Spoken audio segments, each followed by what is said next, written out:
Ka një rritje të lehtë edhe të listës serbe. Një nga, po them, synimet e zotit Kurti, gjatë gjithë kësaj kohe, ka qenë dobësimi listës serbe dhe dhënia, siç thot ai, mundësie serbëve të Kosovës të zgjedhin subjekte të tjera politike. Por, të paktën në këtë zgjedhje, lista serbe jo vetëm që nuk është dobësuar, por është forcuar dhe më shumë. Po, numrat është, sidomos këtu është gjithçka tek mandatet. Numrat nuk kanë shumë rëndësi, si 45.000, si 50.000 vota. Esmeralda, lista serbe e bën garën për të fituar të 10 mandatet dhe për çudinë të gjithëve në fakt në 2 zgjedhjet e kaluara e ka humbur njërin mandat me zotin Rashić që e fitonte. Kanë pasur nuk është certifikuar një listë e tretë dhe gara ka qenë mes listës serbe dhe partisë së zotit Rashić, natyrisht me vendosjen zotin Kurti që ka shtyr përpara idenë që zoti Rashić dhe partia e tij të fitoj më shumë vende. Thjesht pjesëmarrja e serbëve ka qenë shumë e madhe. Ka qenë një pjesëmarrje rekord në të gjitha komunat me shumicë serbe. Ai votimi kolektiv që ndodh gjithmonë në orët e para të mëngjesit në Mitrovicën veriore me listën serbe që organizon qytetarët e saj që të shkojnë dhe të votojnë në qendrat e votimit, por aty tani përveç kushtetues natyrisht ne kemi parë që në fakt kryeministri vetëvendosja e ka minimizuar rolin e listës serbe në kuvendin e Kosovës për një kohë të gjatë për faktin që ata nuk më herët ne kujtojmë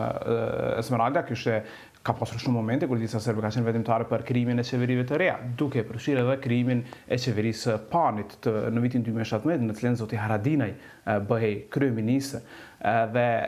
kjo nuk ka ndodhur në 5-6 viteve të fundit. Lista serbe në mandatin e kaluar ka qenë shumë aktive, sepse e kujtojmë që i dorëzonte mandatet, vinin deputetët çdo 6 muaj për të nënshkruar, për të mos e djegur mandatin. Kohëve të fundit, në legislaturën e fundit, ka qenë e angazhuar në kuptim edhe të diskutimeve. Është interesant për të parë tek lista serbe, në fakt lajmi vetëm është që ka një udhëheqëse të shoqërisë civile që për shumë vjet nga Mitrovica veriore, Jovana Radislovević, e cila për shumë vjet ka qenë zëri i shoqërisë civile dhe ka përfunduar në listën e listës serbe për befasinë të gjithëve. Dhe do të shohim nëse ajo do të jetë deputete që do ta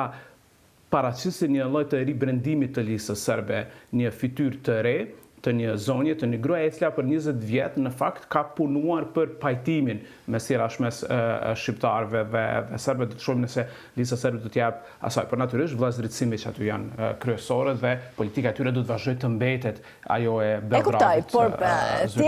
Që Kosova është pjesë. E vërtet, por thjesht po them edhe në përqindje, pra, se nëse ti domethënë ke bërë gjitha të betejë që për të humbur peshën e listës serbe me gjitha masa që, siç ka thënë zoti Kurti, ne pam pa grafikën, regjia mund na ndihmoj sërish për të parë se si kanë lëvizur votat për shembull nga 2021 deri në 2026, do shohim edhe deri në fund. Pra, vërtet nuk ka qenë aktive apo nuk ka qenë e konsideruar, por duket se ka arritur të ruaj edhe të rrisë me pak pikë përqindje, por të rrisë forcën e saj në terren. Pra, nga 5 2021, 4.26, 4.49, pra shkon në 6.17. Pra, ka një rritje. Po, vetë faktin që është 6, që është mbi 6, është një rritje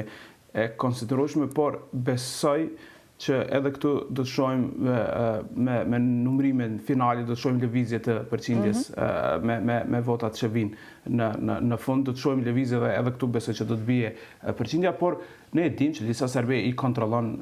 serbët shumicën e tyre, i kontrollon të nëpërmjet pagave që i merrin nga buxheti i Serbisë me institucionet paralele, të cilat ende janë funksionale në arsim dhe në shëndetësi, dhe është për tu parë në fakt se do të jetë çësia e zotit Kurti dhe qeverisë nëse ai e krijon pikërisht për këta 2 sektorë në veriun e Kosovës dhe në zonat e tjera të banuara me serb. E ka thënë në fjalimin e tij të fundit para zgjedhjeve zoti Kurti që mandati Kurti 4 do të jetë mandati i kalimit të sistemit arsimor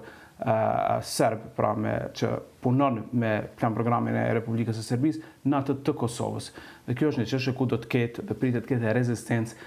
nga serbët, pra kalimi i universitetit të Prishtinës në gjuhën serbe në sistemin e Kosovës dhe largimi nga sistemi i Serbisë që do të çojë në pakënaqësi të mëdha të komunitetit serb, njëjtë me spitalet, pra kalimi i spitalit Tazëm rajonal në Mitrovica e Veriut nga administrimi prej Ministrisë së Shëndetësisë të Serbisë në administrimin nga Ministria e Shëndetësisë e Kosovës, por për këtë natyrisht do të koordinohet që do të konsultohet vazhdimisht me faktorin ndërkombëtar në Kosovë duke përfshirë SBA-t. Ka folur për gazin, nuk di nëse kemi diskutuar shkurt Esmeralda në intervistën e fundit që jepte në televizionin publik para zgjedhjeve, zoti Kurti është pyetur më në fund për këtë editorialin e shefës së zyrës së ambasadës në Kosovë, dhe ai ka thënë, në fakt e ka lënë të kuptohet se nuk është interesuar që të ketë një projekt direkt për gazin në Kosovë, por ka thënë se ne mund të lidhemi me Vlorën. Ka thënë që ajo është interesuar që Kosova dhe Shqipëria ta kenë një projekt të përbashkët me amerikanët dhe që gazi të vinë nga Vlora, që Shqipëria ta marrë fillimisht nga Greqia, po kudo që e merr si pjesë e projektit amerikan, dhe pastaj të vinë nga Vlora në Kosovë. Këtë e ka thënë, ka kaluar pas shumë bujë kështu të madhe, por i ka dhënë një lloj përgjigje ambasadës amerikane duke lënë prapë rezerva. Ai ka thënë që Kosova do të vazhdojë të koncentrohet që të ofrojë burime të reja të energjisë së ripërtritshme, që çmyrin që e ka ta shfrytëzojnë natyrisht, por duke i modernizuar thëngjillin njëjtë, por duke i modernizuar termocentralet, por që jo direkt me gazin amerikan në Kosovë, por këtë ta bëjë nëpërmjet Shqipërisë.